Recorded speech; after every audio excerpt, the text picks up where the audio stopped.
right, guys, Figure It Out 2024 coming at you. How was your break? Feeling relaxed? Feeling relaxed. Yeah, it was so good to switch off, hey? Yeah, it was. Family time. Absolutely. Look, we've been talking about this podcast a lot, so it's finally good to get the chance in a professional setup where it's all done for us to talk about essentially what just happened. So there are a lot of people in the community who I still think were very much out of the loop with the SRV process and what actually happened. So we wanted to, we chat about this all the time. This is a pretty regular conversation for us, but we wanted to capture some of the important things and just take, people on that journey of what happened and break it down a little bit. So the way that I thought we'd just start is talking about a timeline of how it all sort of unfolded. So please chime in on this at any point because you guys are so across this, even in much more depth than I am on some of these topics. So please chime in if there's any documents we want me to open, whatever. So 2022, we have our community strategic plan where the Mayor is talking about an SRV, the GM is seeking to identify, so on and so forth. So 2022 was really where the SRV journey started for Bathurst. We've also got the 2022-2026 delivery plan, which will link all of these documents in the comments. An SRV was flagged then. And then we've got the 2022 to 2032 long-term financial plan where the SRV was flagged. Ro, can you just briefly touch on, because that's a lot of words, Yep. and obviously for background, maybe just fill everyone in on your role on council where you worked before and, Sure. and what these documents actually are. So there's three documents you've referenced, the Community Strategic Plan, the Long-Term Financial Plan, LTFP, and the DPOP, this Delivery Program and Operational Plan. That's about a 5-year plan. They council will go and decide based on what the community tells them what they want to deliver. They'll cost it and put it in a budget. They'll have that initial plan is the CSP we've talked about. That'll set the priorities for what the community wants, and then they'll cost them and make a budget. Mm-hmm. The 10-year plan has a 10-year budget in it. It is more strategic. The DPOP is the 5-year one. Mm-hmm. It's more direct, and it's where you sort of start to be able to see the horizon of the budget. And honestly, it's roughly geared around a council term. Yeah, okay. Especially early in the life of the council. So that's it in a nutshell, I think. The three documents are linked. You have to probably read all three and you'll see some commonality. There'll be different parts to each one, but that's how they basically work. Yeah. Okay, cool. Is that, so you just referred to a survey or that the community is surveyed on what they want and what their expectations It's constant. are? And is that the one that you're referring to, Nat, where there was a phone survey to something like 400 respondents? One from memory? Yeah. So that might be part of it. What this does is there would probably be a couple of dozen plans that council has. You can go to their website and see them. They'll be for pretty much all of council operations. This is an overarching strategic document, if you like, that sort of sets out the path for that particular council. Every council in New South Wales has one. Mm-hmm. They all have annual reports. They all have DPOPs. They all have 10-year plans. Yeah. And they're revised at least once a year. With the budget, they revise it every 3 months. That's legislated. Yeah. Okay. So you can see it's a rolling process. Got you. Yeah. Okay, and so there was a survey in that which I know that you interrogated quite closely, Nat, which tell me a bit about your issues with, so I've got the document up on the screen here. Feel free to let me know if you want me to skip pages, but what were your main issues with this survey that were like red flags? Because council used this survey to try and justify the SRV. They did, and I think I used the words unethical, immoral. You insert a word you'd like, but trying to gauge someone's appetite for a rate increase without actually quantifying a rate increase. And when we're talking 70+%, you put a word in there that what you think that was, and then to use those survey results in your sales pitch to get it over the line. That was a bit smelly for me.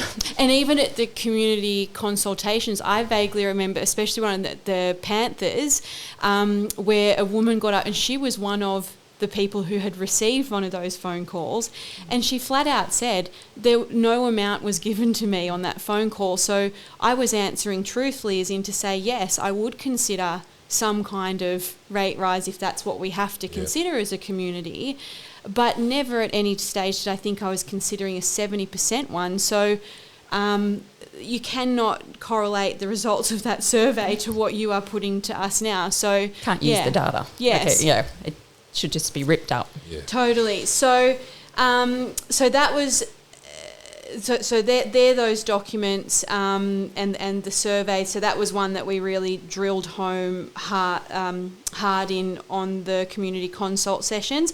Then let's take it to 2023. So we'll go by ordinary meeting now. So your May ordinary meeting, the long-term financial plan of 23 to 34, the draft revised one was put up. It included a proposed SRV of 9.5% plus the rate peg. Any of these glossary things or whatever again, they're all on our website, but I'll pop them, like rate peg and things like that, I'll pop that in the notes. But that was over 5 years. So that was tabled and it was voted to put to public display. So not to community consult for that SRV. What was voted on to put to public display was that long-term financial plan that contained that proposed SRV. What was interesting though is, and this is again where you really got on top of it, was talking about those cumulative amounts. So as in to say, over X amount of time, that's what this equates to. So let's just talk in a 4-year period, because that's what the actual SRV was that we were in community consult for, so the 70% one. So this one proposed in May was a cumulative amount of 55.3. Did we confirm that when we were chatting about that? It's actually, it's 58, 58.8. nearly 59. Okay, cool. I thought we were chatting about that last night. Yep. Cool. So in May, 58 point something percent. Then we go to, so just remember that. Then we go to June ordinary meeting. That revised long-term financial plan was adopted by the councillors. July ordinary meeting, there were just submissions.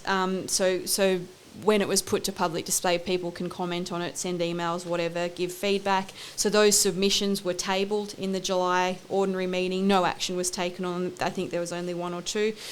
And then August ordinary meeting, this is when things, and this is where you became quite concerned. So fill us in on that. I still remember the phone call of me pacing through the deli section at Woolies. Who's this Natalie Cranston? And sussing out, Oh, look, that came off the back of your excellent Facebook post. Facebook post. Trying to inform the community, because it was a... it was a Friday afternoon media release. Let's not answer phone calls for the next 48 hours. And in the meantime, you did a heck of a lot of work trying to go, what does this look like? I came across it on Bathurst Our Town going, well, interestingly, I'm looking at this at the same time. It had I'd come across the old plan, which had, as we just spoke, the 9.5 plus the rate peg. And just, we were trying to find how did we get to this point? And as a community, we didn't know about it. So, no one was really paying attention. And we've said that all along, if nothing else comes from this, and we do, however this ends, to have people more engaged, I think is a great win. But that's how you and I connected. And then I think I gave you a ring the next day and went, what's going on? Yeah. And the biggest red flag was obviously the fact that the new SRV that was being put forward in the August papers, all options were resulted in a cumulative of over 70%. So between May and August, it had gone from 58 to all of a sudden 70%. So you feel like that's sort of where Morrison Low essentially... Can you explain that? Because perhaps it was Morrison Low coming in on that. They were waiting for a report. Well, council had looked at 9.5 over 5 years. Over the 4 years, it got to 58. 9.5 over the 5 years cumulatively is about 70. Okay. Morrison Low came back with 3 options. all of which were between 71% and 77%. Yeah. The only difference being if there was a bigger amount in the first year, or the first and second year, or the first, second, third and fourth year, to end up in that same 4-year period at 71, 77 and 74. Yeah. When you make them cumulative. Yeah. There's a little bit of difference in what the council published because when you make the submission to IPART, you're not meant to put the cumulative figures in.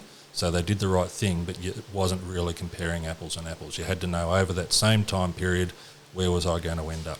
And do you reckon that they don't have to put the cumulative in because technically with the rate peg changing every year, it could just be slightly different? Or it might not just even? be a method that IPART uses, but certainly you want to know what is the end result. Yes.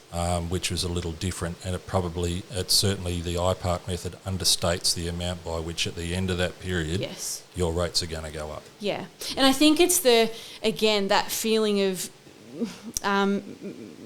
deception, or that it's misleading, as in to say option 1, 2 or 3. I mean, the general punter kind of reads that as in, well, there's a difference, right? Like I'm getting maybe a better deal. Yeah. And so it's not representing the real situation, I guess. So August meeting, so there was a press release. That's how we touched base, and it had gone to about 70%. And yeah, the value proposition, so talking about Morrison Low, I mean, their value proposition is the greatest likelihood of a successful SRV. Yeah, so there's a lot of work going into an IPART submission. They obviously have done plenty of submissions, and so they know what bits need to go into that submission to give us the greatest chance of success, as opposed to a council saying, we're not going to pay Morrison Low 120 grand, we're going to do it ourselves and risk that they won't get an IPART submission up. Yeah. So, yeah. And like just going to the Morrison Low website quickly, I mean, if you go to the search page, special rate variation, they've got all their little blog posts, and the one at the bottom, how to write a successful SRV application. Have you thought about your community's capacity to pay? Yeah. So all of that information's there, and as you sort of read through it and come to understand it, you know, they're selling a product, which is a success. Successful SRV. So they're not independent in any, in any way.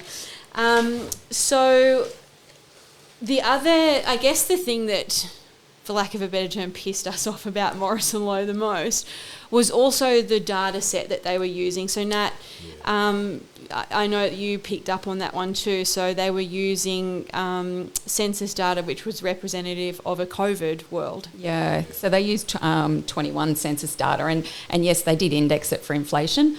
We all know what inflation was. There was minimal alcohol and beverage. There was zero travel, home loan repayments. It was, the cash rate was 0.1%, I think, from memory.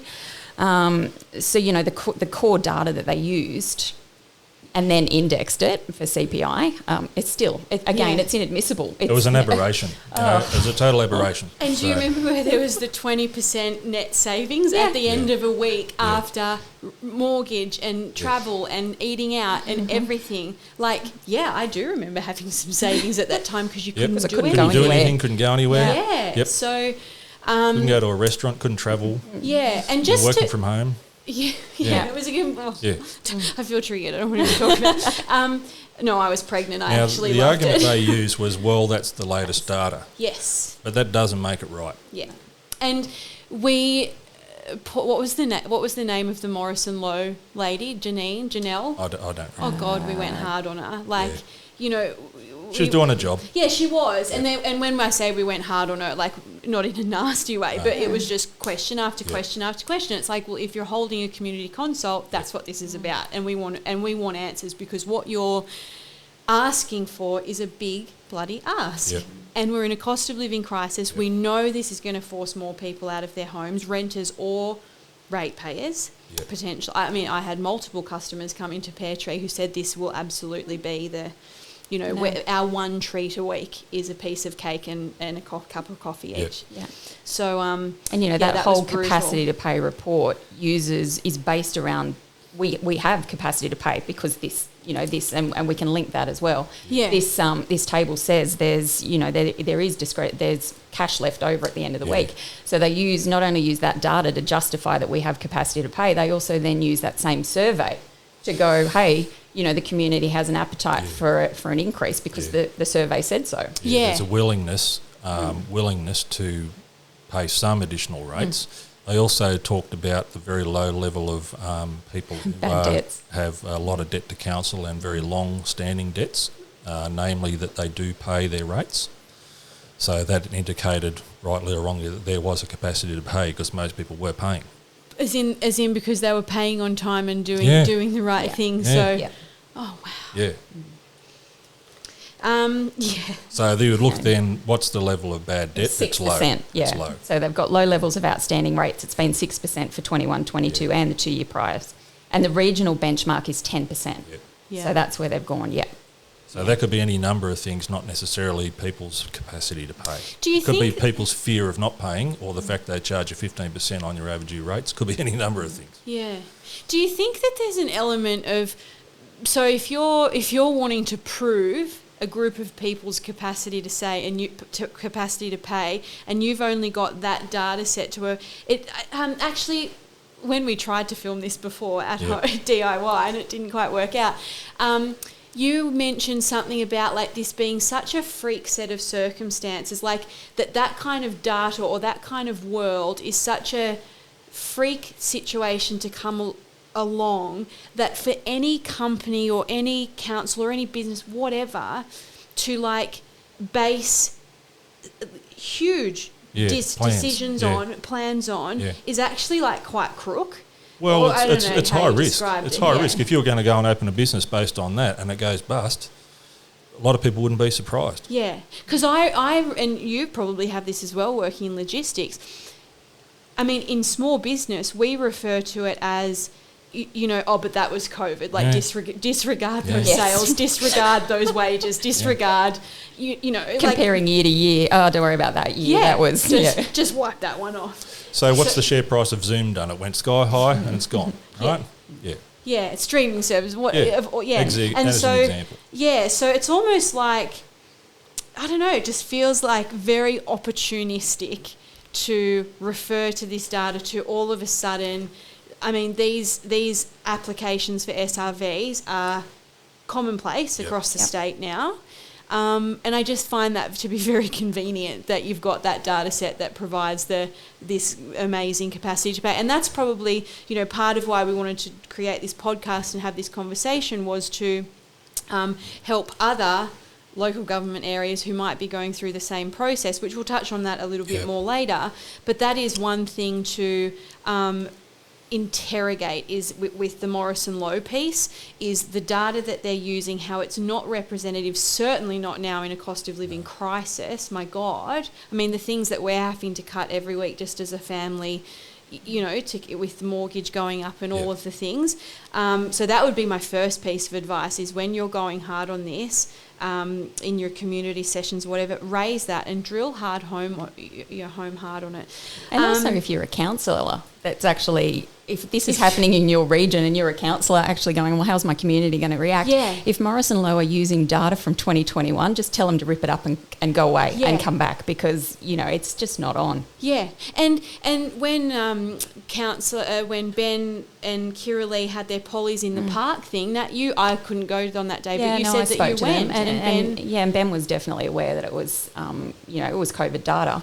Because we had a conversation around it. And it's like Ben was aware that it was COVID data, but let's say, assuming that that he read the documents prior to the August council meeting, which you would hope that I know that they're bombarded with a lot of information, but I would think that the SRV component of those business papers was probably a non-negotiable, that you'd read them back to front like we had in a matter of less than a week. It's like, if you knew that and still voted it in, I mean, Ben was one of the people at the council meeting. I think every other councillor got up and spoke to what was happening at some point. Yep. Ben didn't. Your committee was very brief, my recollection. Yeah. Yeah. Yeah, okay, I could be wrong. I totally could be wrong on that. But yeah, it was very brief.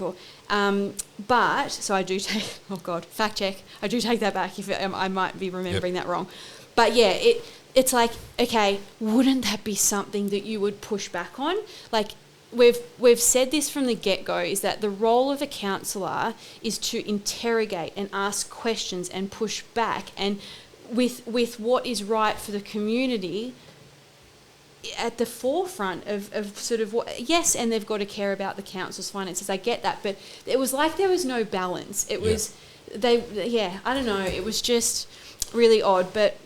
Strange time. No, it was strange time. So...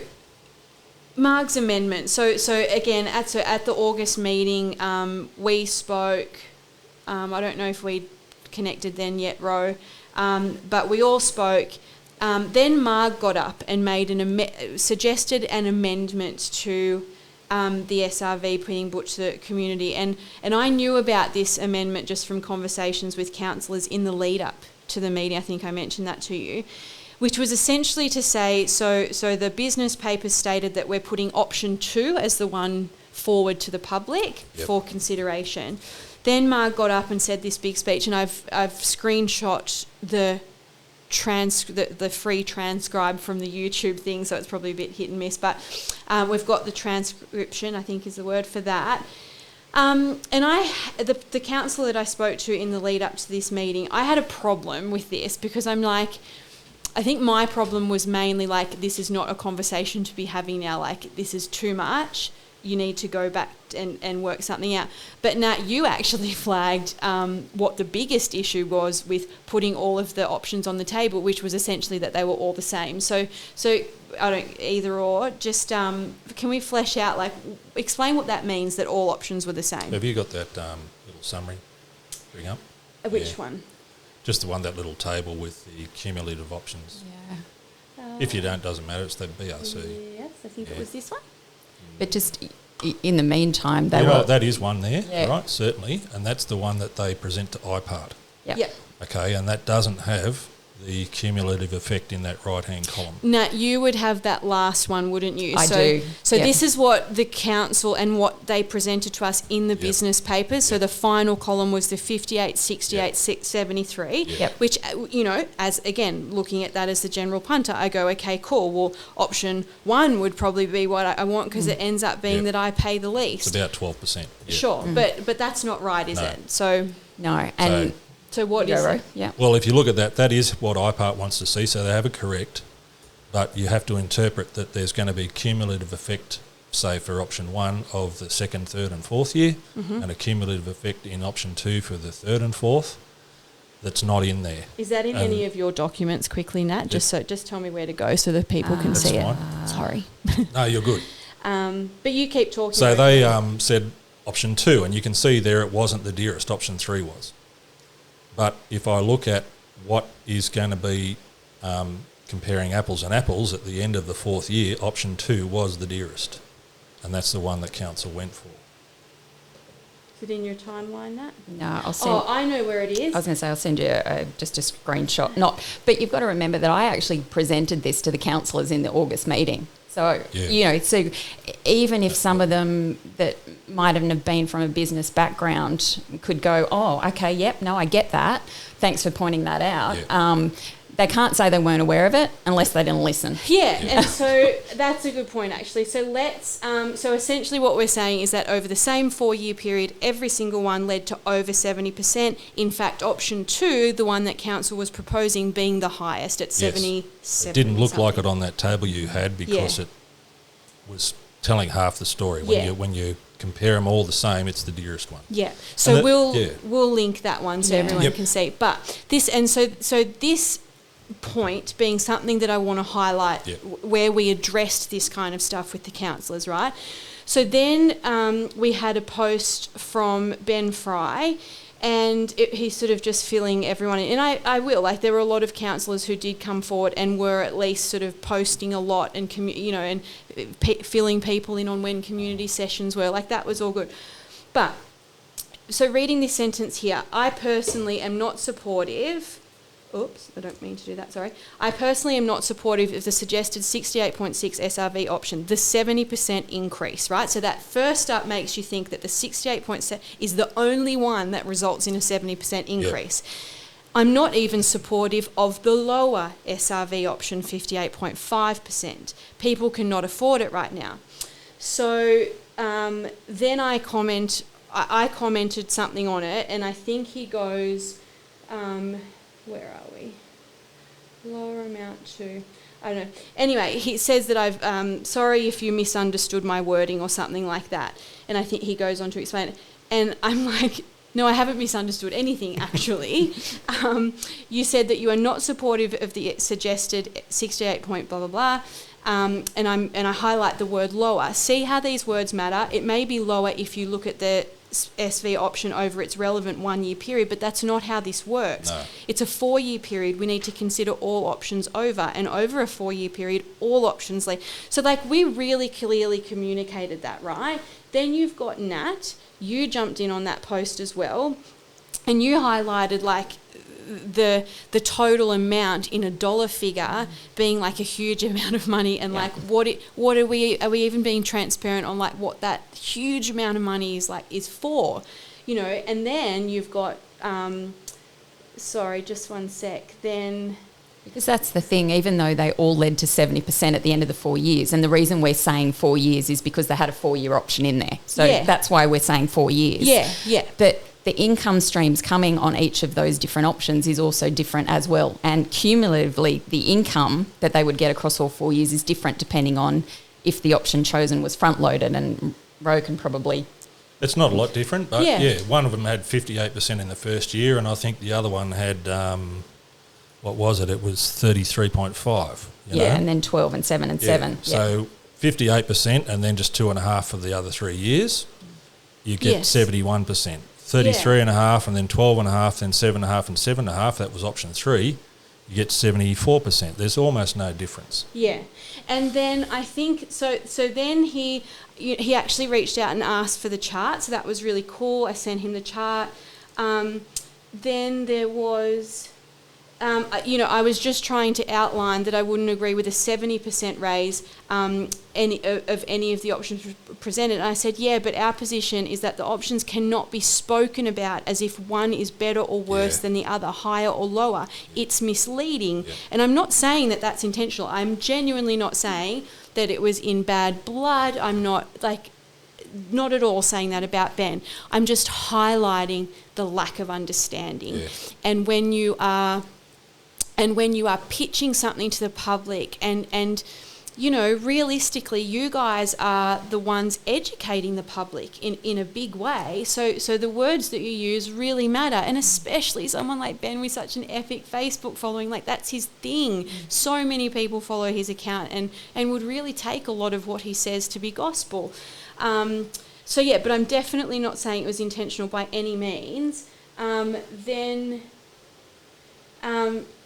Again, accepted they're better or worse due to their immediate or drawn-out impact. And just so you know, I would never share private messages that had anything that was, mean about a councillor or super private. This is Ben and I just having a discussion about the SRV. There's no...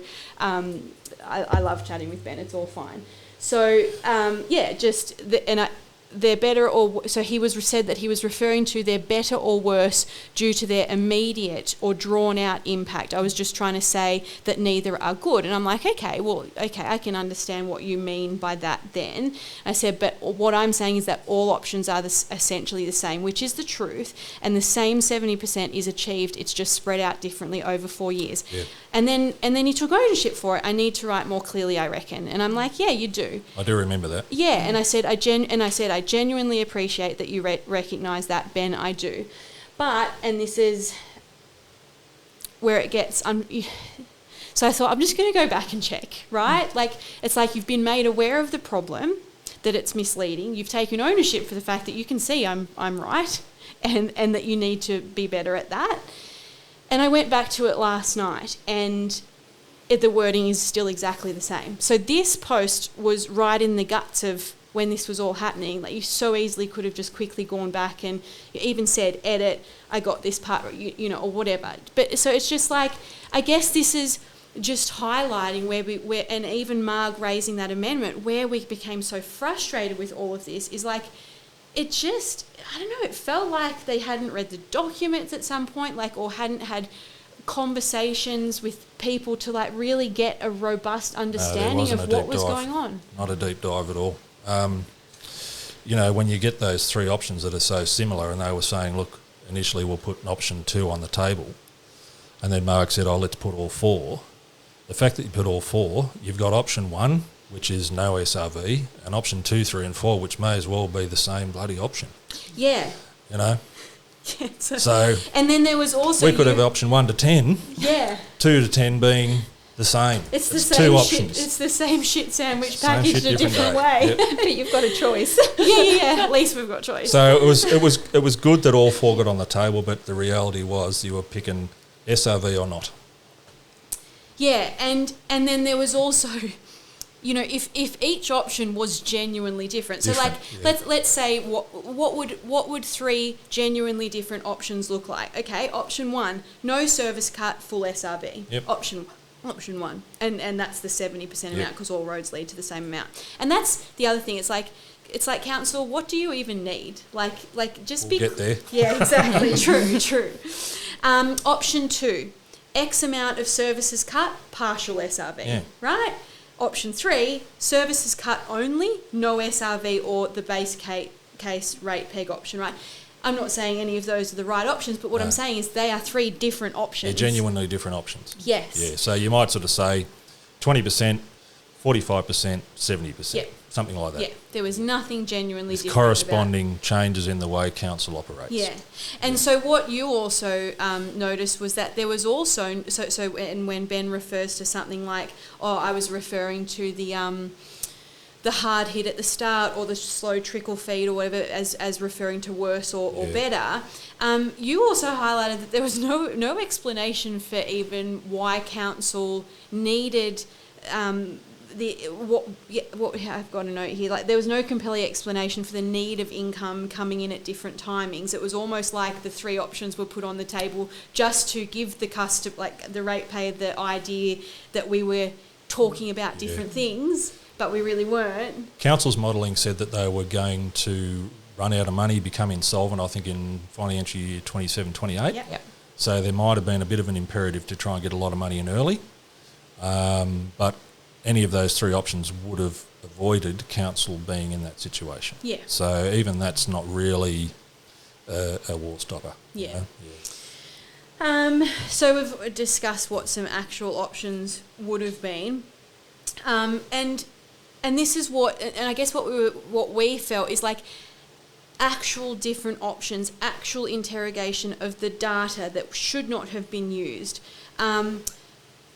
Choice of wording, things like that. It's like that's what a cohesive group of councillors would have pressed for. They would have pushed back on the bureaucracy and demanded more transparency, more answers, probed harder, criticised numbers, sought advice where needed. You know, sorry, Dave, if we don't feel like we actually have enough information on this particular part. Like, I don't know, like we want all this information about how much the museums are. Like I was, you know, pushing for that information, whatever it was, sporting fields, Hereford Street, what is the actual cost of that right now? You know, like things like that. A different councillor might have said, look, I can't go with 70%, I need a 50% and I need a 30%, I need to be able to say, what am I going to miss out on if I go for that? What am I going to miss out on if I go for that? And have an idea of what the 70% buys you, what the 50% buys you, and what the 30% buys you or doesn't. Instead, it was just, we're going all in, and we reckon it's going to get up because we don't know who Sophie and Nat are. Conclusion, yeah. And happy days. They will be raining cash. And instead, they got nothing. But they're also allowing councillors on the radio, and you know, the perfect example of that is Oh, Graham Hanger. Oh. Where, you know, and he even puts and again we can link this, where he pops his own address up and says, well, here's my increase, and he looks at year 1 and year 4, and, takes the increase across the 4 years and divides it by, 4 years rather than taking the increase each and every year, adding those together. So, his sales pitch, it's only $5. What are they whinging about? They weren't his words, but, it's only $5 a week. But, well, no, it was an average of 20 over the 4 years. Yeah. He just said if my rates are 1,000 and then they're 2,000, it's an extra 1,000. So that's an extra $250 a year. That's $5 a week. Yeah. No, it's not, because it was an extra 1,000, and then it was an extra 1,200, and then it was an extra the rates are 1,200, then 1,400, then 1,800, then $2,000.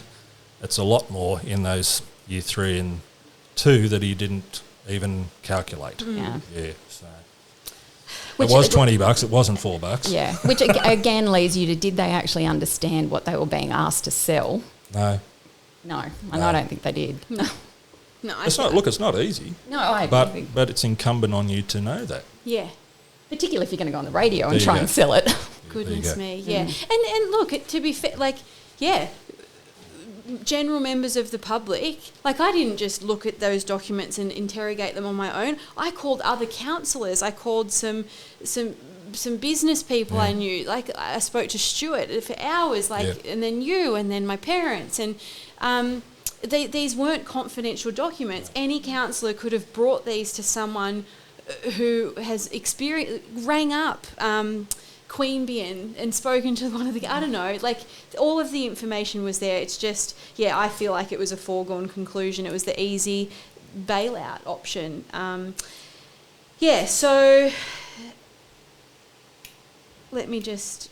So what happened? So what happened was a 6-3 vote. So the amendment got up. That meant nothing, as we said, and it was a 6-3 vote. So the councillors who, despite all of the speeches, despite a clear sort of lack of understanding, despite so many other things that could have been done, like pushing back, demanding actual options, the councillors who approved the SRV going ahead to community consult were our now current Mayor, Jess Jennings, who was obviously a councillor at the time, Deputy Mayor Ben Fry, Margaret Hogan, Graham Hanger, Councillor Smith, Taylor, who was then the Mayor. So that's what happened there. And so that's then gone out to public consultation, I think they said for 2 months? Yep. Yeah, so IPART set, actually it's Office of Local Government that set a minimum recommendation of 28 days, but it's loose, like you could do 20 days, and as long as you've done all the things, then that's fine. So it was out to community consult, so we were certainly a bit disappointed after that. We had a catch up that night and figure it out, which was the last line. I said that with venom in my tongue. That's right, we didn't exist back then, did we? Anyway, my acting classes. Okay. No, I wasn't acting. I was pierced. Hey. So, Nat, you've already explained how we met. So we started Figure It Out. We decided we were going to take it on Facebook page, the whole thing. The Facebook page grew so fast. So I think it was like 0 to 2.1k in 48 hours. Then it was 3k by the end of the first 7 days, and 5k by early September. So the community certainly jumped on this one. They were pissed off. Ro, you reached out pretty early on, and fill me in a little bit about how you got interested, because you're a customer at Pear Tree. We knew each other that way. But why did you reach out to me? I'd worked in council as a management accountant for a bit over 4 years. I was still working at that time in council as a management accountant, not in Bathurst Council. Fairly large regional council, very large. And I'd worked at the university for 3 or 4 years, 5 years actually, in a management accounting role with Defence as a civvy for 15 years as a management accountant. So I kind of understood numbers, and I understood the council numbers, understood how they worked. And I just thought, well, where else are you going to find that out? I might just lend you a hand. And she needed it. Yeah, so that's kind of where that came from. Don't sell yourself short. So I understand things like funds, and you know the numbers, and you know how they put the budget together, and it was easy for me to be able to relate my knowledge and experience to this problem. So that's why. Yeah, and I remember having that phone call when you had explained your level of knowledge, I was like, yes, absolutely, please come and help. Because, we needed someone who could interrogate it in that fashion. So you used a word pretty early on with me that stuck with me, and you actually described it as, after interrogating the numbers, that you actually realised it was a scam. So can you explain your choice of and that's fine, that was just a conversation. What council had said was that the reason they needed this is because they had a $136 million asset maintenance backlog. That's a common term, but it might not be a common term to the listeners. So they said that was what was driving this need for a big rate increase. If you translate that, it's like we could have spent the money on asset maintenance and maintaining the assets in accordance with our asset maintenance plans, but instead we spent it on other stuff. Therefore, it's deferred. And so they were using the term deferred maintenance.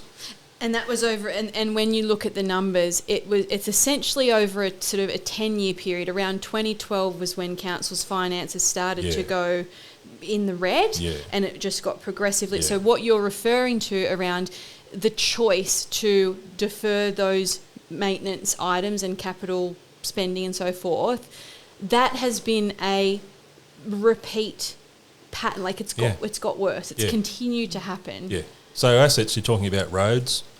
They spend a lot of money on roads, maintenance, upkeep, upgrades, new roads, resurfacing, you name it. Any asset you see around, it might be the cemetery, it might be the pool, it might be the airport, it might be Carrington Park. It's all the plant and fleet, all the lawn mowing machines, all the buildings they own, including ones they occupy and or lease out, the CTCF, the Mount, any council assets. So there's a lot of stuff there that you have to maintain. And we have quite a lot of roads in our LGA, don't we? Bins and council park benches, you name it, assets. Yeah. And they deteriorate. Yeah.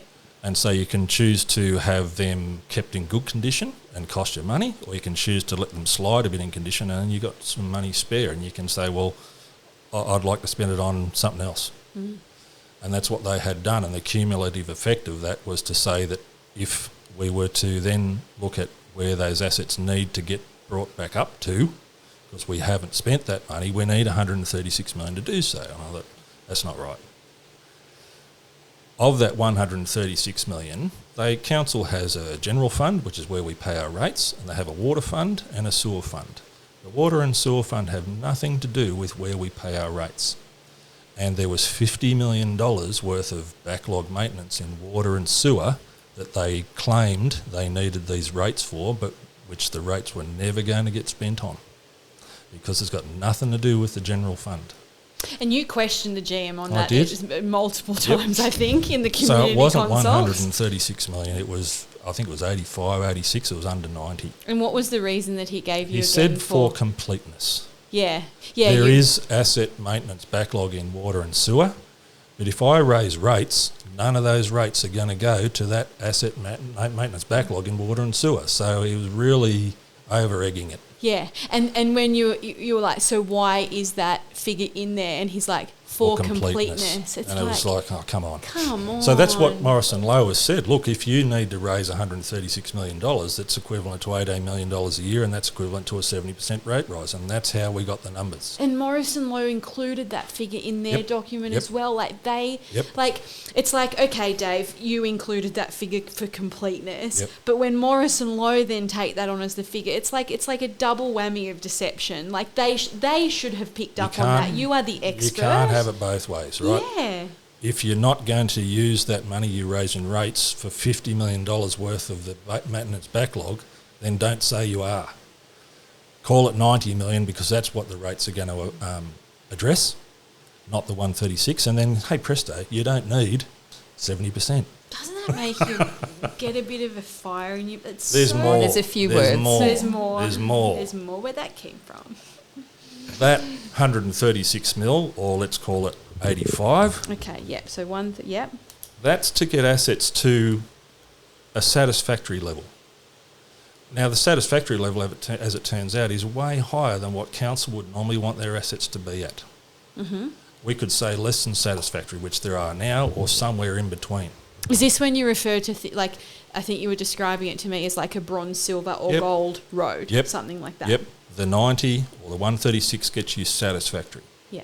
Council for years hasn't spent to the satisfactory level, and you wouldn't because you're really over-investing in those assets. So satisfactory is effectively gold. It's good. Is It's it really, right? So, really yeah. good So condition. hang on, are you saying there that council historically has done silver or bronze roads, Yep. but for this SRV and Yep. the amount of money that they were Yep. asking for, They want gold. wanted gold roads? So no history of ever having provided that for our community before. It's just an asset condition that you say, if they're in this condition, they are satisfactory. But we have our assets now, and the community strategic plan informs this. The community members have said, no, we don't want gold, we're happily with bronze or silver. But And the is cost, that what they said? Yeah, bloody oath. The cost of the SRV was the gold cost. So it shouldn't have been 136, it shouldn't have been 85, it should have been something like 40, and the SRV should have been something like 30%. Cumulative over 4 Cumulative, years. because that Just to gets clarify. you the asset maintenance backlog down to the condition they always have had it at, and they always really want it, and what the community has stated a preference for. Okay, and so if you're doing a cumulative 40 over how many years? Say 4. Say 4 years. Yeah. You said 30. Yeah. To the, and so you raise that money through that additional revenue. Yep, Could you then have had a temporary SRV? you could have.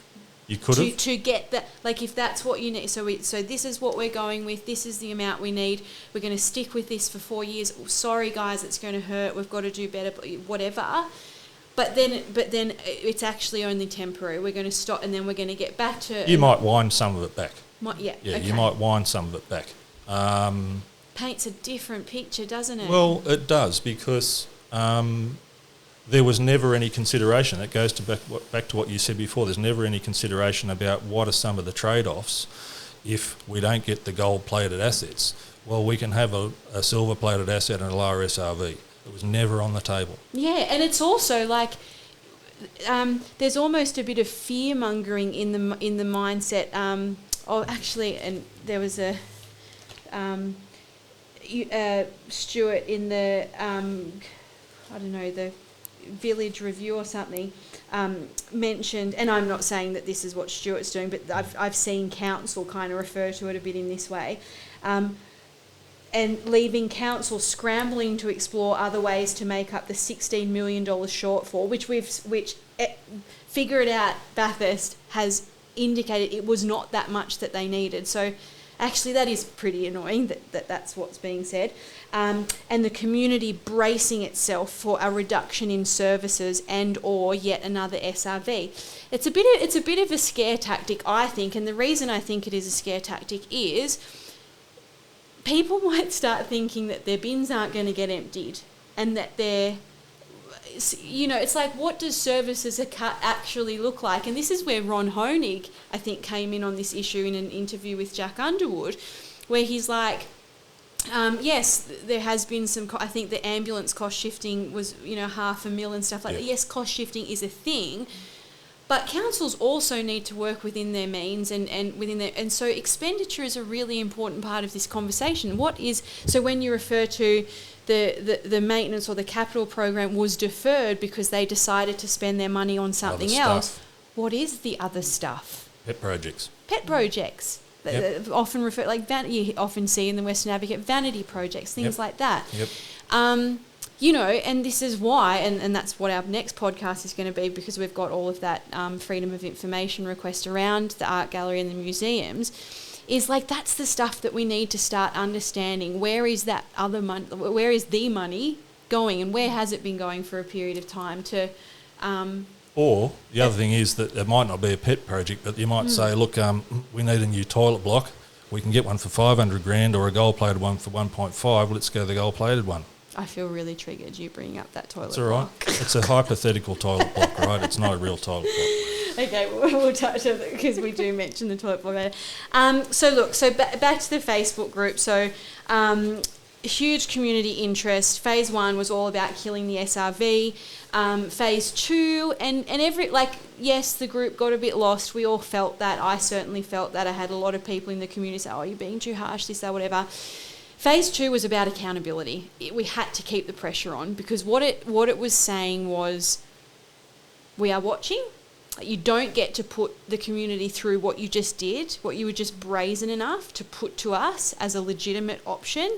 You don't get to do that and then just get back to normal life. Yeah. So it was about applying pressure, ensuring that they knew we were still watching, and that's not just council laws, that's the bureaucracy as well, that they weren't off the hook.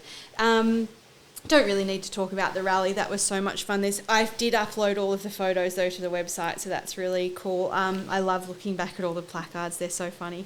Actually, that's the wrong thing to say. They're not funny, because they were testament to how upset the community was, but the humour in some of, I missed it. I was living it up in the Barossa. Yes, I know. When we were trying to plan the day for so just know, if you ever try and plan a rally, you will never get the day right. You'll probably get it that not every member of the team will be able to come. But anyway, so that was cool. You've already touched on the local media that was happening at the time. So Graham Hanger with again, none of this is personal. This is just referring to what councillors did or didn't know about the topic. And it's public information, and it's their job. They are paid, and they worked hard to get voted in, and so they obviously want this job. So it's like a performance within that role. And yes, certain people sort of disappeared. I know we had Warren and Ian working hard on Warren on the motion and whatever, and deals being struck and all the politics and whatever. Anyway, so then we go to the September meeting. Kira Lee worked so hard to get that moved. I was super stoked with that. To BMEC, yes, it was epic. Chambers. Yeah, so I was just highlighting that there were going to be a lot of people there, and there's just no capacity in the current chambers. Too. Yeah, despite rumours that there were less than 100 people, there were so many people. It's just about standing room. Yeah, the bottom what is it? That bottom tier was full, which was really cool. And it was super emotional. And anyway, so Warren had the SRV. So Warren raised a motion, which was to scrap the SRV. I wasn't originally happy with it because it wasn't strong enough. It actually wouldn't have stopped the process.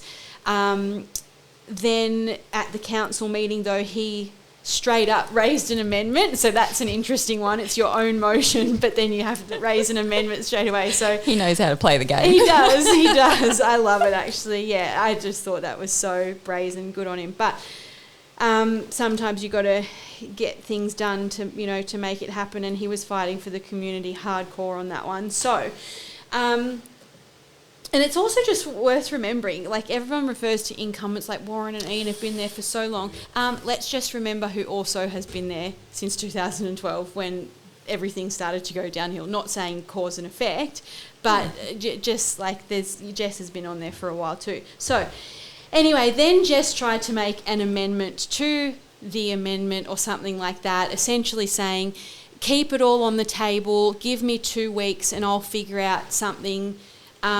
He didn't get a single vote from any other councillor in support. No seconder, that's the correct terminology. It absolutely flatlined. I actually remember Jen Gray was helping. She was on Team Figure It Out at the beginning. She was amazing, helping us with petitions and all the things. Super passionate. And she called me prior to the meeting because Jess had been on 2BS. So just speaking about local media, Jess had been on 2BS in the days, I think it was the day before the council meeting, saying his position on the SRV motion that was put up by Warren was he wasn't for it, that he wanted some time to go away and figure out a better solution or something like that. And I remember Jen called me, and there's no secrets, Jen was Team Jess last election. Yeah. And she's like, it's exactly what you wanted, amazing, blah, blah, blah. And I'm just like, how is that exactly what I want? What, you're telling me Jess is going to solve all of council's problems in two weeks? It just Yeah. Let's just pluck a figure because, you know, essentially what work are they going to do in 2 weeks if they hadn't already done? Exactly. It's almost highlighting the incompetence even more. Like, apart from the ego, right, that is in and of itself. It's like, if that's what you needed, that you were willing to community consult, the whole thing, all the packaging, the media, the marketing, that's the amount we need. But then 2 weeks, okay, like what Kempsey did, right? It's total stitch up. So Kempsey went for 90 something. Yep. And then because of, and Kempsey, just for anyone who wasn't watching, Kempsey, amazing community, some rock solid legends in that town. They reached out. I gave them all the figure it out stuff. I made them a little Kempsey Shire Council once, and they did a very similar thing to what we did here, a rally and T-shirts, and they killed the petition. Was nearly 10,000 people. Huge. So good. And we had a fair few phone calls with those people. They were just amazing. They didn't, unfortunately, this SRV didn't get scrapped in its entirety, but they reduced it to 40 or something like that. And it's just like, okay, so you didn't, like, it, actually someone reached out right at the beginning of, before Figure It Out was even, I think it was Ralph actually, and he said what they're probably doing is putting 70 to the public, but what they really need is 40 or 50, yeah. so they con you into which is what essentially I Soften think, you up. and so that's what I think Jess was trying to do there. Yeah. I think he was going to go away for 2 weeks, come back with 40 or 50, and sell that to us as if, yay. Yeah, it's a political motive behind it. You can see that. Well, what else would he have come back with? He's not going to come back with anything but a lower SRV. Like, you can't. Yeah. So anyway, so I thought that was really weird that that was thought to be a win, that Jess was going down that path. So anyway, what happened then? So, when that flopped, bad luck Judas. I would just never lived out that comment down. What was that bad luck Judas? What? Yeah, so when his motion flopped, yep. and you know, his first big moment as the He's mayor. now mayor. Been there for 5 minutes. Yeah. And sitting in the seat, and finally got the gig that I've been trying for forever, puts the motion up, not 1 seconder, completely flopped. And then someone from the audience yelled out, "Bad luck, Judas!" You know, and for context, the place was full. There'd been high emotion. There's tears. There's, you know, there was so much stress. No. And you know, how are we paying this? How are our small businesses surviving? Like, it was. Read the room. Yeah. Like, I'd spoken to Tracy Denton Seymour, who said the last time interest rates went up, I think 2 or 3 more families locally became homeless. So one family had an 18-month-old child. So literally couch surfing, unsafe environments, bullshit. You know, that women in their 50s are now the most overrepresented in the homeless community. The one family put their one couple, I think, put their kids up or something for, and I don't know any details of these people, so if anyone is listening that this could be, I don't know, but I don't know who you are or anything like that, but they actually put their kids up into care because they could not fathom the thought of them being, and I said this couldn't make ends meet because they couldn't handle the thought of their kids being homeless. You know, it was heartbreaking, it was palpable, and so did not read the room, and bad luck Judas will stick with me forever. That was just the line crossed for me. Anyway, what happened? A 6-3 vote, but this is the other way now. So the councillors, the councillors who still wanted the SRV community to go ahead was now reduced to the now Mayor, Jess Jennings, Councillor Marg Hogan and Graham Hanger. Everyone else in that. So I just also want to highlight too, there's been some pushback against our group about us killing the SRV being undemocratic, right? That we led an undemocratic thing and we yelled and screamed the loudest. Yeah, and that there were still people in the community that wanted to be heard, you know, and I think Graham also touched on that. I just want to remind people, and I said this in my speech, so the community engagement action plan. So is that a Morrison Low document of the plan of the steps of community engagement? Yep. So there were this meeting in September was the 20th of September, and I think we were up to step like 20 something in the community or in the IPART process or something like that. Yeah. And the only things left to happen on the community engagement plan from the 20th of September onwards was a second, this is from their document, second, third, fourth, fifth and final round of newspapers and radio ads, and a final reminder regarding the engagement closing through a media release, also some social media and an e-newsletter. Now, I read that as the community engagement was done. Yep. Like people can't...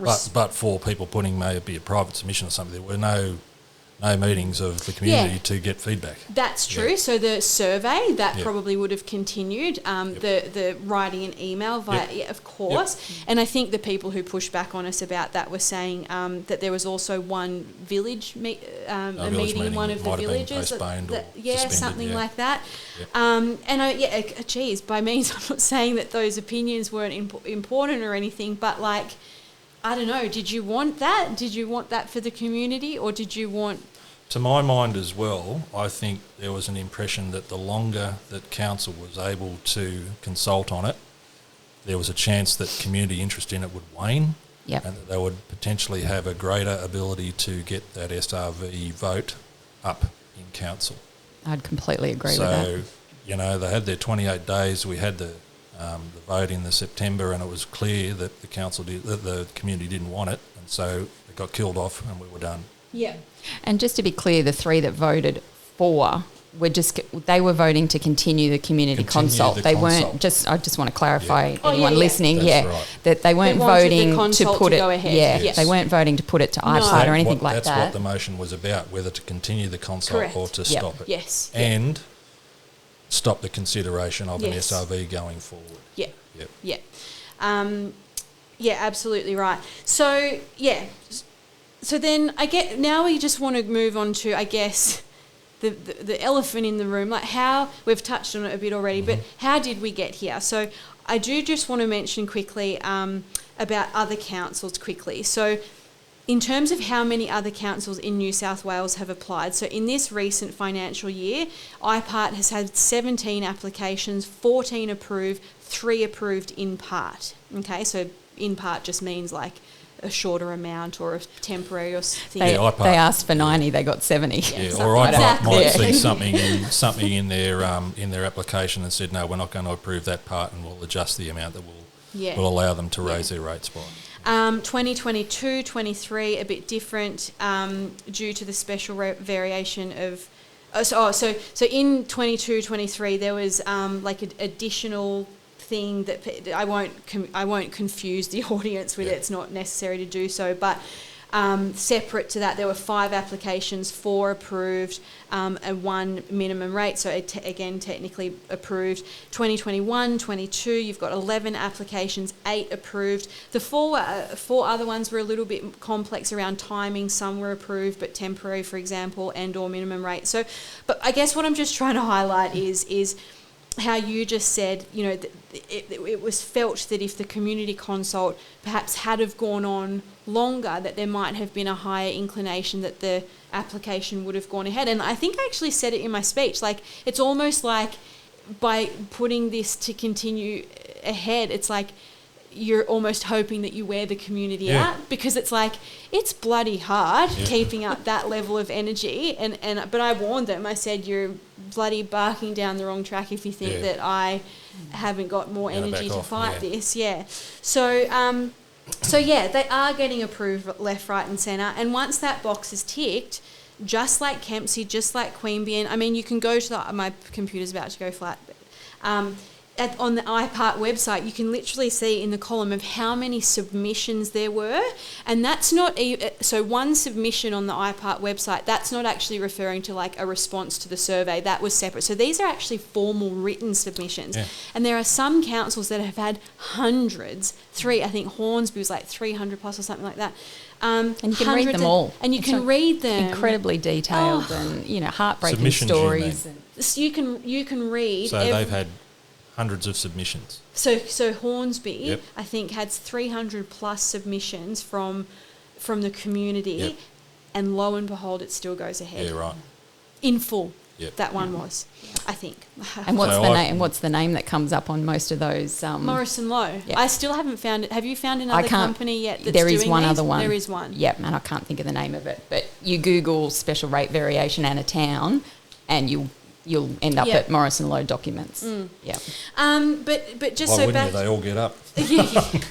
Yeah. And that's what I think Perfect so business many, model.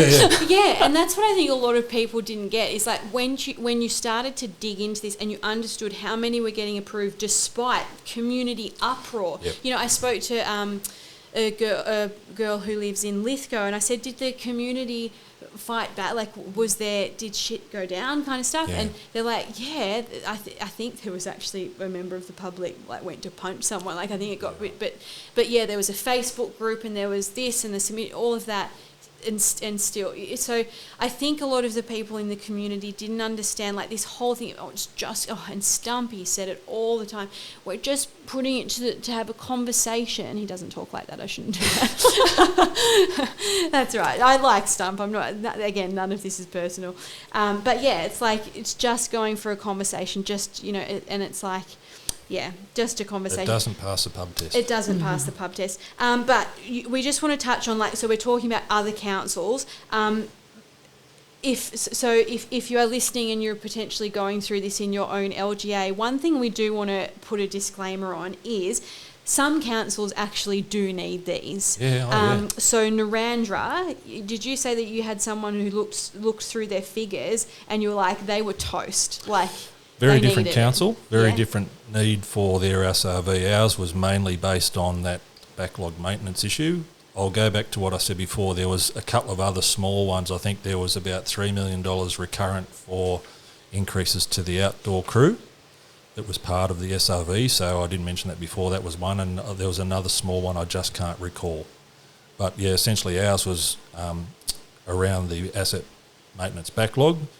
Narandra's around, they just don't have enough money and they do need to get more rates income, even after having gone through and, I wouldn't say slash and burn because I don't actually know that well, I didn't look that much into it, but theirs was a very different reason for needing an SRV. Yeah. Very different. And so my first piece of advice would be is actually find out if your council is in that position. So we had been doing some other investigations. I had conversations with heaps of people like, this and our council was a huge amount too. So what I would say is get a group of exactly what we did with Figure It Out.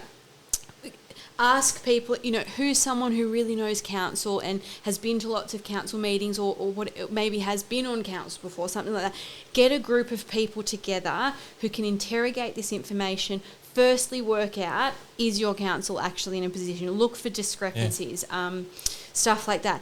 Then, if it's a case of, they need it, I guess you deal with that, how you've got it. But if you feel that it's not, that there's something wrong here,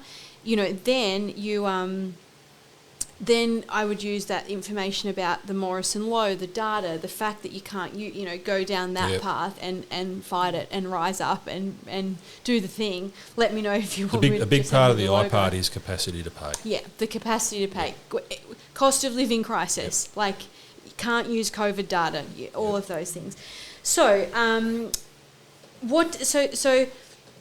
what did BRC, so Bathurst Regional Council, actually say? And my computer's gone flat, so I can't bring this up right now, but I'll certainly put it in the notes or something. But council actually did a post of what we're going to spend the money on. But they pitched the case that it was about the maintenance log. You've touched on that.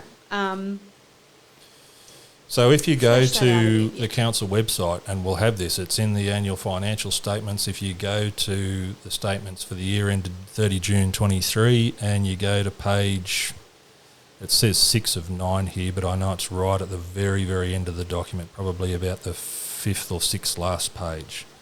You'll see that number of $135,688 million. That's the estimated cost to bring assets to the satisfactory standard. That's the amount I talked about before. And you look up the page and you go, oh, $30 million, that is sewerage. Another 20 million's water supply. 72 million's roads and bridges and footpaths and earthworks and unsealed roads. And so after you sort of take out roads, water supply and sewerage, it's bugger all. Stormwater's 3.3, open spaces is 1.7, buildings is 4.5, and other structures is 4, and that's it. And they're all gold plate. If you look at the estimated cost to bring them to the service level set by council, what it says in their own document, it's not 136 million, it's 48. That's just... It's 48, right? And of that 48, again, 19 million is sewage and 10 is water. So we're at 28. 2 columns, I'm looking at it here, We're 2 at columns 28. side by side. Here's gold, here's what we actually He's need. not gold. And just to highlight again, I just want to make sure I've heard this right. Council has never, in historically, You just wouldn't do it. Done their things to that Satisfactory, no. No, the SRV and the 136 was satisfactory, but the council's own budget says that their own estimated cost to bring them to the agreed level set by council isn't 136. So that's set by council, so that's saying... That's coming from the Sorry. community strategic plan. Set by council, you've got to have in the back of your mind, this is what council has So in got. their own plans of how they plan to spend their money, it's to this level, but the SRV... SRV was that level. It's so... Well, it's gone from 135 to 85-ish at the gold-plated one, and then we look at the council's own one, it's gone from 136 to 48, and then I take out the sewage and the water, that's another 30. And you're taking, just again... Because they're not got anything to do with rates. And so maintenance for sewage and water should be coming in, should be paid Through for your with water the charges and revenue your sewage through charges. those accounts. Yep. So I remember this. This was a point that Stuart raised, and I remember he was mind blown about this. He was like, so council own their water. Yep. And they don't. Did he say that they lose money? Or They do. They do. So Bathurst Regional Council owns their water, and they lose money on it. Yeah. And on the sewage.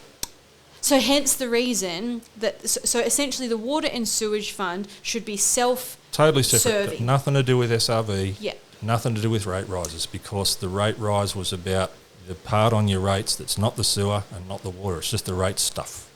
So I think the penny just dropped as to the word scam. Yeah, well, I'm at 48 and I've just taken out another 30 million. I'm at 18.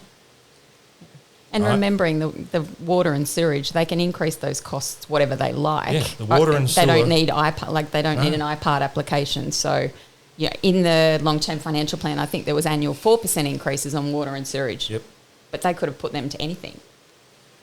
What's meant to happen is they're meant to pay for themselves. Yes, they're meant to. Yeah, that's So right. you can't make They're a meant profit. to pay for. You can't make a profit. Yeah. So the way they pay for themselves is either you run them really efficiently and you charge a low price, or you run them poorly and you have to charge a high price. But you can't dip into the general fund, which is where people pay their rates into based on their land value. Totally separate. So, does that indicate then that there was the intention to do that? Is that's not like I'm total disclaimer. That's not corruption, is it? It's like no. to There's move- nothing underhanded, but what Yeah. you got to realise is that the numbers don't add up, right? They don't add up. If you're asking for 136 and I look at your own plan, I say, but your own plan says for the general fund I need 18. Which one is it? And that's total. Yep. 18 Per year. total. Per year. Per It'd year. roughly be per year, right? For how long? Well, this is what it says. Well, what they've got here is that's the total. Sorry, That's the total. required Yeah, 'cause I was maintenance like, just isn't that in what Stuart's saying this anyway? Is financial that- year, Yeah. including the water and sewer, was 18. All right, but the water and sewer we don't include, and water and sewer combined here is 9. So essentially they were saying $136 million backlog. Yep. In order to chip away at that over So how many years? Is it the 4 years of the SRD? Well, they want $80 million a year. That's about 10 years, 180. That's probably about right. Okay.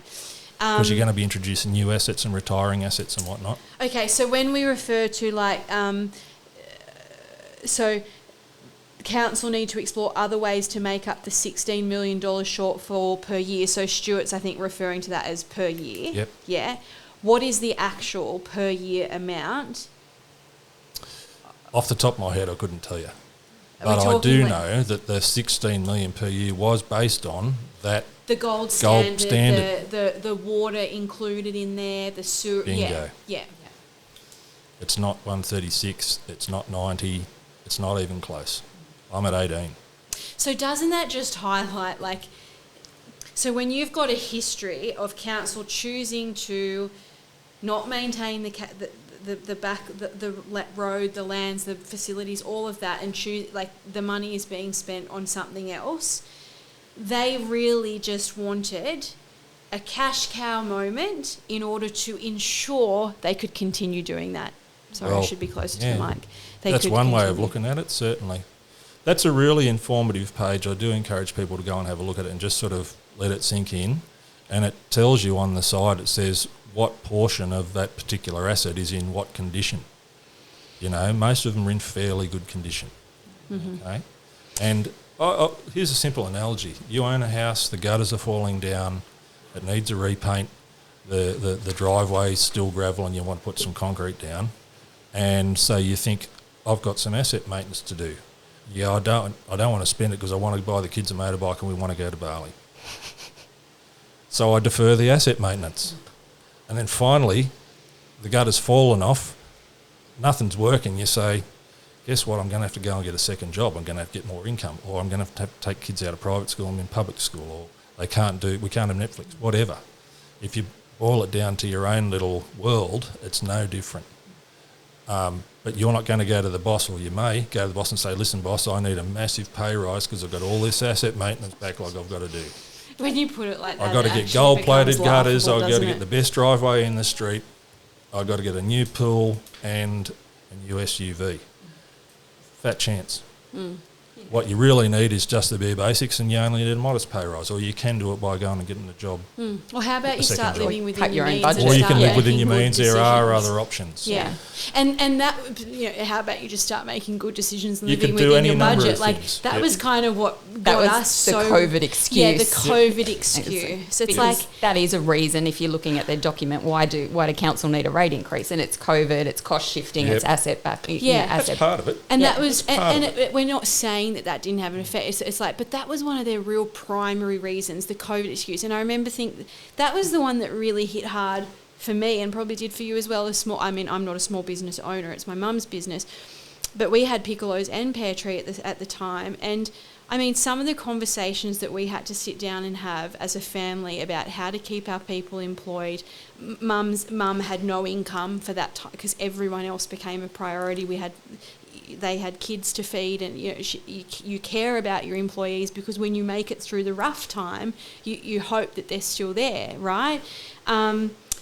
So it was infuriating to think, why do you I remember Jeff saying, my stepdad, saying something about apparently during COVID, because of the two people can't be in the space of each other, they were hiring hiring separate utes for everyone to get to work or something like that, because they couldn't have two. I'll have to find. I'm probably murdering that. No, it definitely happened. There was a huge hire car cost because two workers couldn't be in the same vehicle at the same time. So there were costs that hit council, but they were temporary. Yep. There could have been other costs that council saved. We don't really know what the extent of that COVID period was, what the effect of it was on council's finances. They could tell us. Yeah. They did say that they did try to cut some expenses too. They mentioned how they put in LED lights. We've had that every single time, and it's good.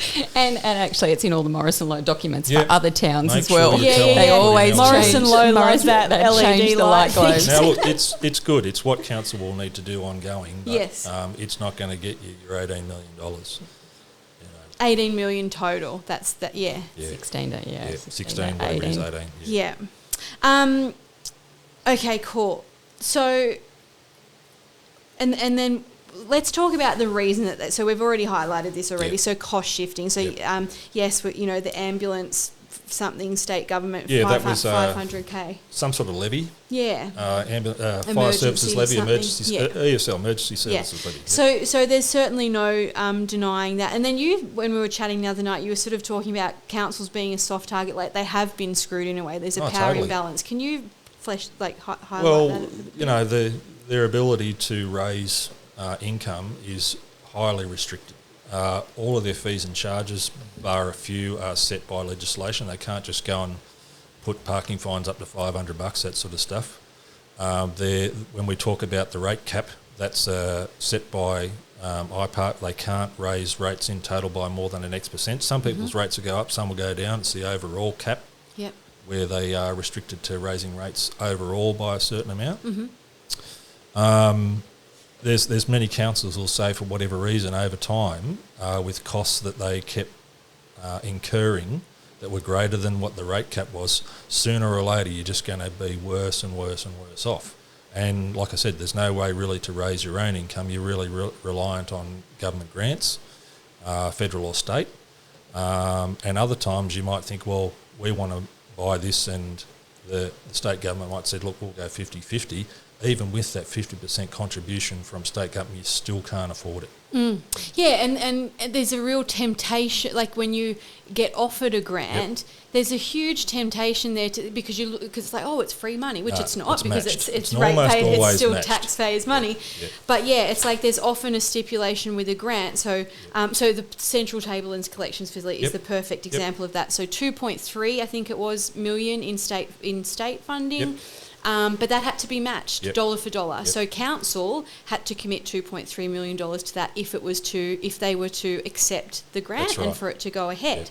Now, what went ahead, so what the Central Table and Collections Facility is a huge climate-controlled warehouse for Bathurst Art Gallery's huge art collection. I've been on a tour. Janelle took me on a tour of it.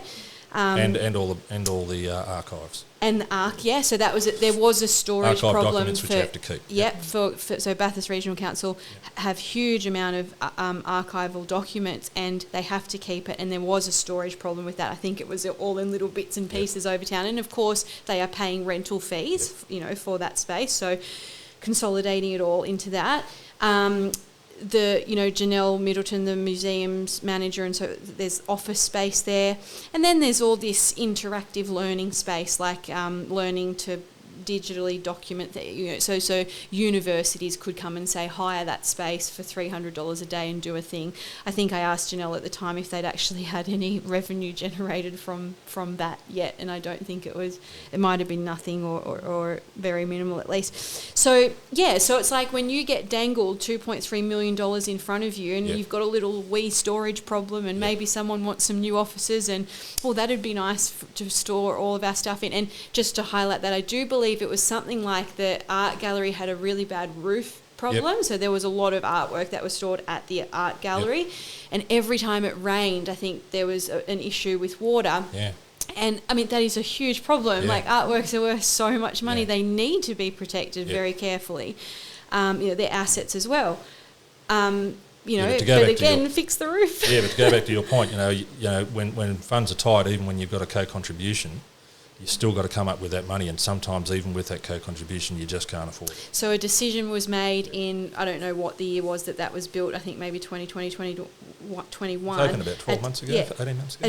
A decision was made at that time to accept that grant when, as we know, council is already 6 years in the red.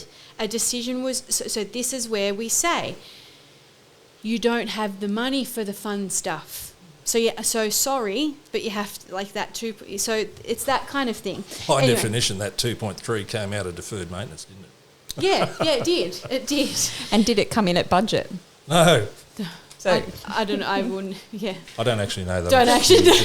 No, I was like, do you that's know? a question. Did it come in at budget? Because again, I really don't know. But again, it would be good to know. Maybe we can find out the information out. But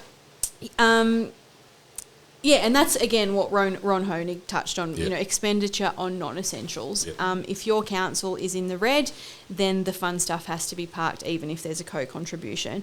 I make a real quick mention there. Yeah. A lot of the council's assets that people are seeing as this money in the bank, and they think, why have we got all this money in the bank? All that money in the bank is, one, the council contribution that is tied to the state or federal contribution, and two, the federal or state contribution itself. It's spoken for. It just hasn't been spent yet, but you can't just take it. It's spoken for. Yeah. It's not a magic pot of money that you can go and use, because for all I know, there's not a cent left over. And why would there be? Why would you be putting it in that particular bucket, And is that's kind of highlighting the fact that, and we spoke about Bathurst Regional Council as a business, but we do have to highlight here, this is a business that is not meant to run at a profit. No. So a council is meant to be cost neutral, essentially. Well, they've got to survive. Or close to, and show that there's, like a they're sustainable degree of whatever. Yeah, they're sustainable. So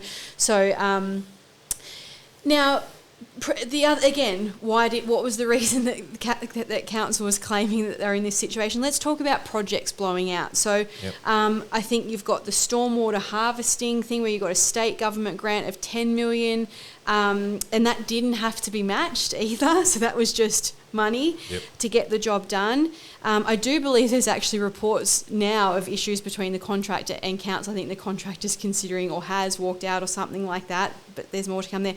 But that's blown out to, I think, like 20, or like it's insane, 22 or something like that. So there's $10 million that council has to find if it's 20. The Hereford Street now that car would come park. out of two. That would come out of the stormwater fund. Yeah.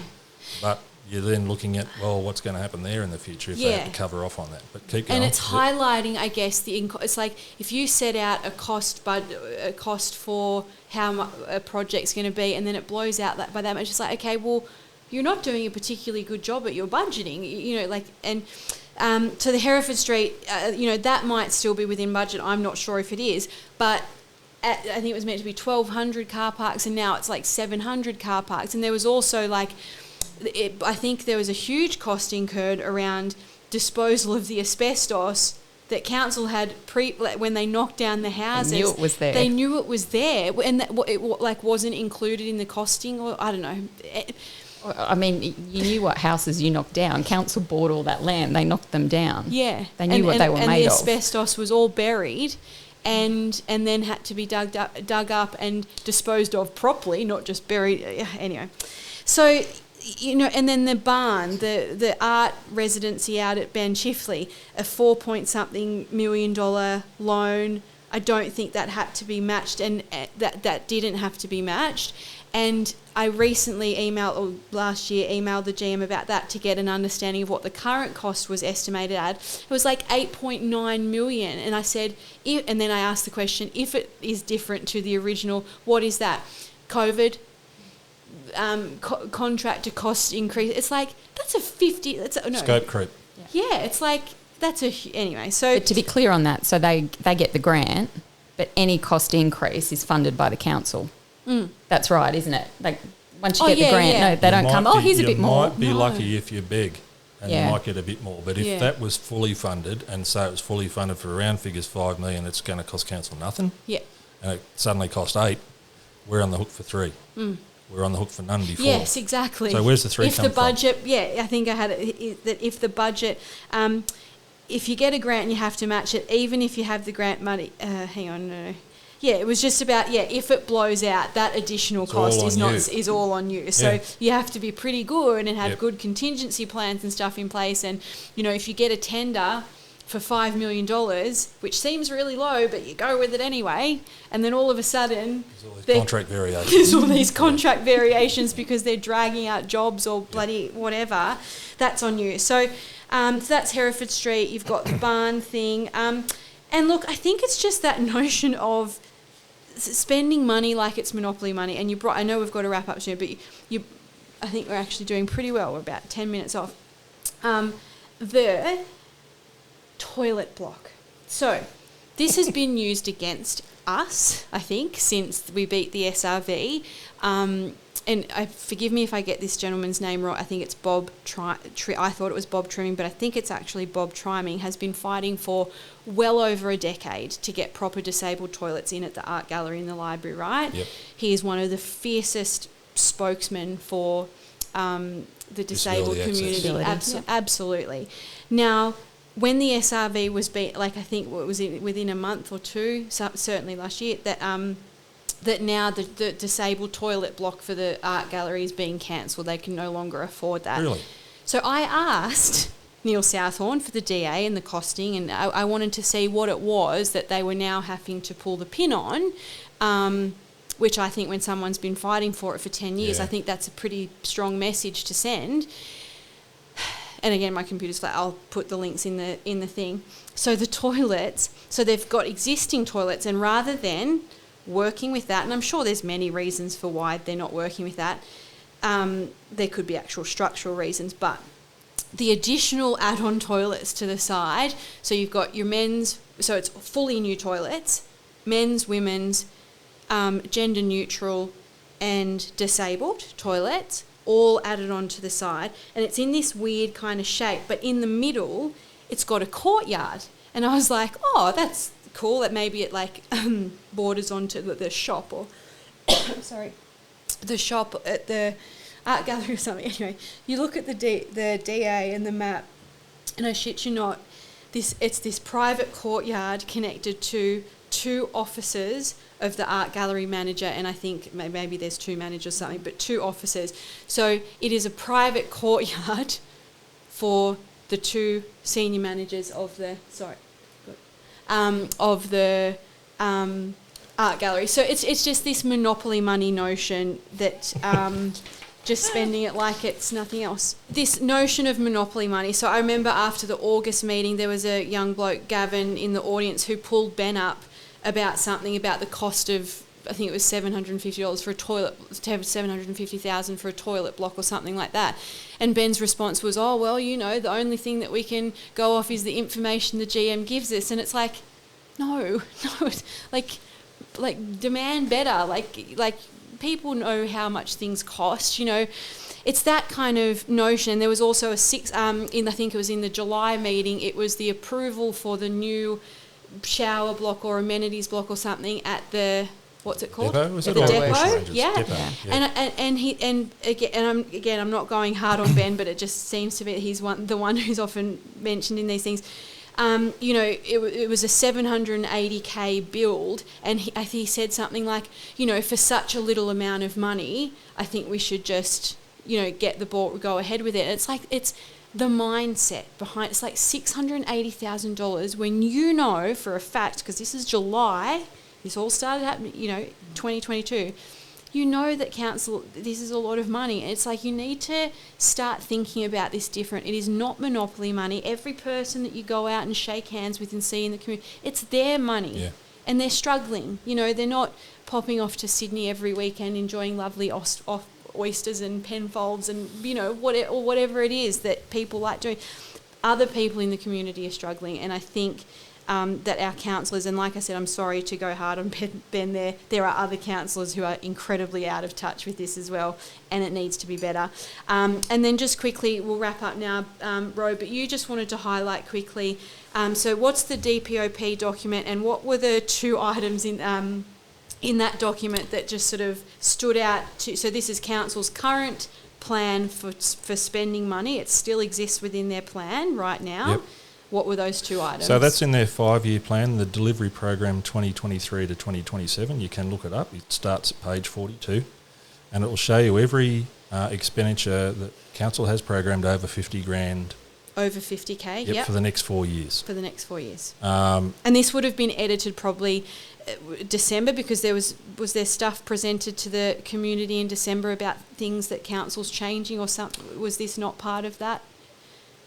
top of my head. Pathway to sustainability? Yeah, was could this have been. maybe This part is of this that? is not an old program. Put it that Okay, way. all right. I'll just go back to me page 42 because I've lost it. So here we are.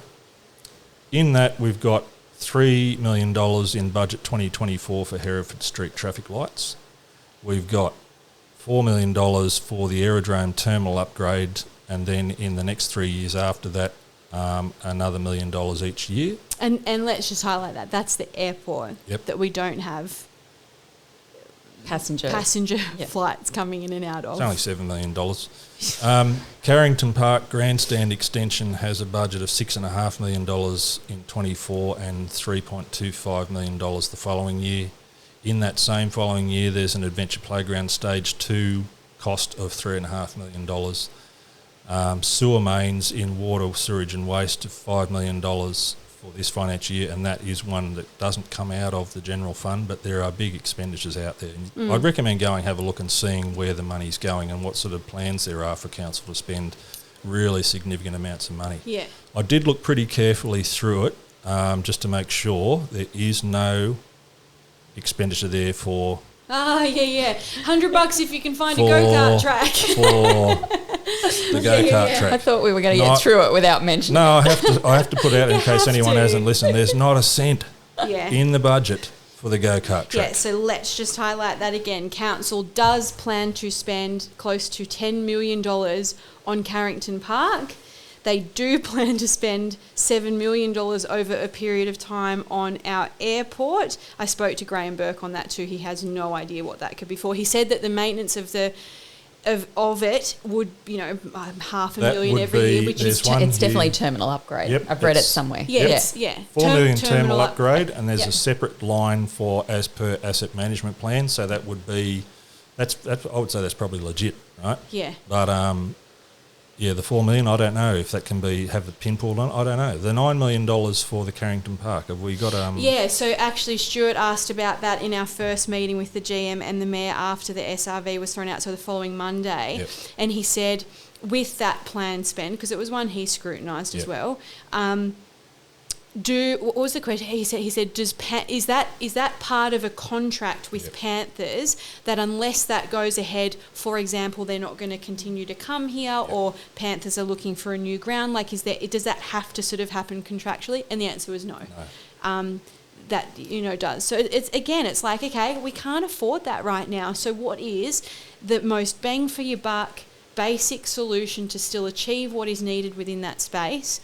Because our council can't afford, and slowly but surely you start to claw back. It may well be, for instance, if you've got a lot of women's participation and they need to upgrade a women's change room, or indeed make a women's change room. So that's fine. I don't have an issue. But if that's $9.25 million and it's the gold-plated version, let's get the silver-plated version. The private courtyard for the umpires. I'm not saying it's wrong. Is it a complete knockdown rebuild? I don't know. Maybe it's got corporate boxes at the top for the bureaucracy to go to when they...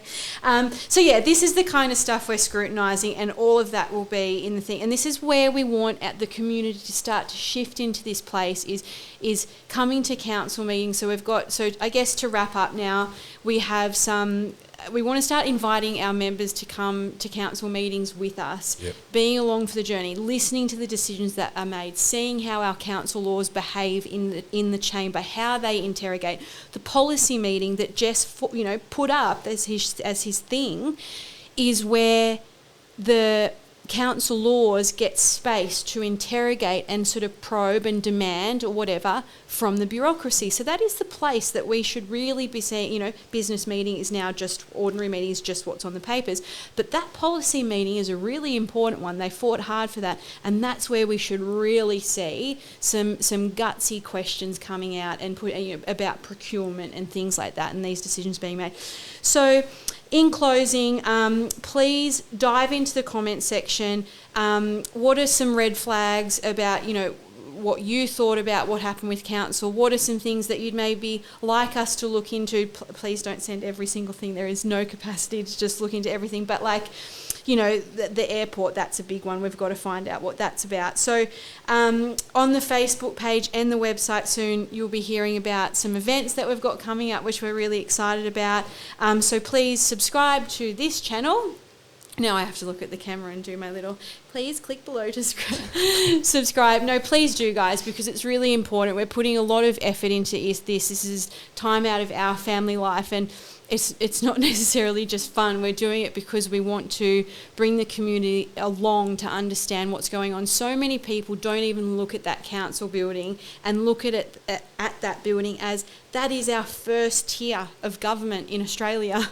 Like, you really have to start looking at it like that, because every decision they make has a huge impact on everyone who lives in this town. So, and I just want, in closing, so join the mailing list as well, do all of the things. The next episode, which we'll be recording soon, is about the museum skipper. So that's our freedom of information request. We're going to start looking into that data, diving a bit deeper, and considering what we can do to improve in that space. I can already see council has definitely increased the social media and events and stuff. So that's really promising to see, because we do love our museums despite any other opinions in the community.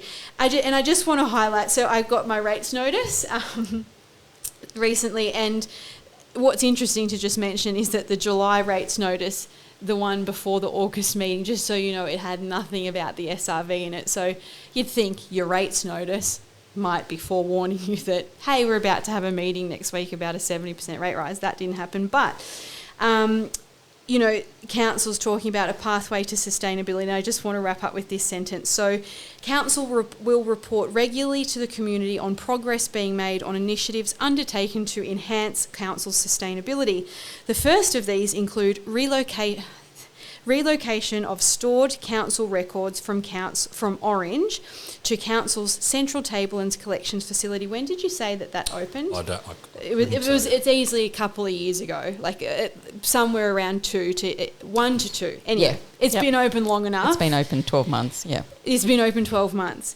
So what council's going to do, first thing is they're going to finally, a year later, get their things out of storage in Orange and bring them to their $4.6 million storage facility that's been open for, I think it's closer to 2. But anyway, good that they're catching up on that and progressing plans to recover merchant fees. So, and then longer term, the pathway. So if you are under any false illusion that this election is not important, let it be known, longer term, the pathway to sustainability will also need to include consideration of an SRV at some point in the future after considering community feedback. So an SRV is absolutely back on the table.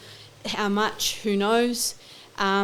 So, pay attention to... Yeah, it is. So pay attention to what people are talking about for the next 9 months, I would say. Thanks, guys. That was a long chat, but it was a good one to finally get that all out and cover it, and now we can get into some new stuff, because that's everything we've been doing for the last 3 months. And anything else? All good. Okay. All good. See ya. Bye.